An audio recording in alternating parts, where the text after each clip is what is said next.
రే కార్తీక్, నేను మీ అన్నయ్యకి సపోర్ట్గా మాట్లాడుతున్నాను అనుకోకు. నువ్వు చెప్తోంది కొంచెం కూడా పద్ధతిగా లేదు. అంటే ఏంటి నాన్న మీరు అనేది?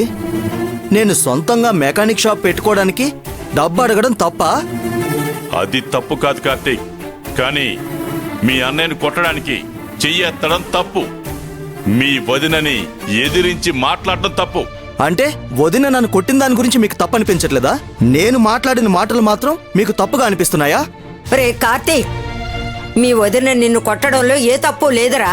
మీ వదిన స్థానంలో మీ అమ్మే ఉండుంటే మీ అన్నయ్య మీదకి నువ్వు చెయ్యి లేపినప్పుడు నీ గోబ గుయ్యమనిపించేది. రేయ్, ఒకవేళ మీ వదిన నిన్ను కొట్టుండకపోతే నేనే నిన్ను కొట్టుండేవాణ్ణి. లేదు మావయ్య, కార్తీక్ అడిగిన దాంట్లో కూడా న్యాయం ఉంది మావయ్య. ఏంటమ్మా న్యాయం ఉండేది? నువ్వేనే ఇలా మాట్లాడేది? అవును మావయ్య, నేను కార్తీక్ ని కొట్టకుండా ఉండాల్సింది. కోప్పడకుండా చెప్పుంటే కార్తీక్ వినేవాడు. కార్తీక్, నిన్ను కొట్టినందుకు మనస్ఫూర్తిగా సారీ చెప్తున్నాను. ఇక చాలు, ఆపుతారా మీ నాటకాలు? చిన్నయ్య, ఎందుకలా మాట్లాడుతున్నావు? ఇంకెలా మాట్లాడమంటావు శ్రావణి? నాన్నో అన్నయ్యో నాన్నమ్మో నన్ను కొడితే ఒక అర్థం ఉంది, వాళ్ళకి ఆ హక్కు ఉంది. మరి నన్ను కొట్టడానికి ఈవిడెవరు?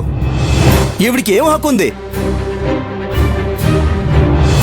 అమ్మా, చేప సరిగ్గా చిక్కింది. నువ్వు మధ్యలో దూరి ఇంకాస్త మసాలా యాడ్ చేసి వేడి పుట్టించమ్మా. చిన్నలుడు, నువ్వెందుకు ఇలా మాట్లాడుతున్నావో నాకు అర్థం కావట్లేదు. నీకు చెప్పిందే మళ్ళీ మళ్ళీ చెప్తున్నానని ఏమనుకోకు. వదినంటే అమ్మ తర్వాత అమ్మ లాంటిది. ఆ సంగతి నాకు బాగా తెలుసు.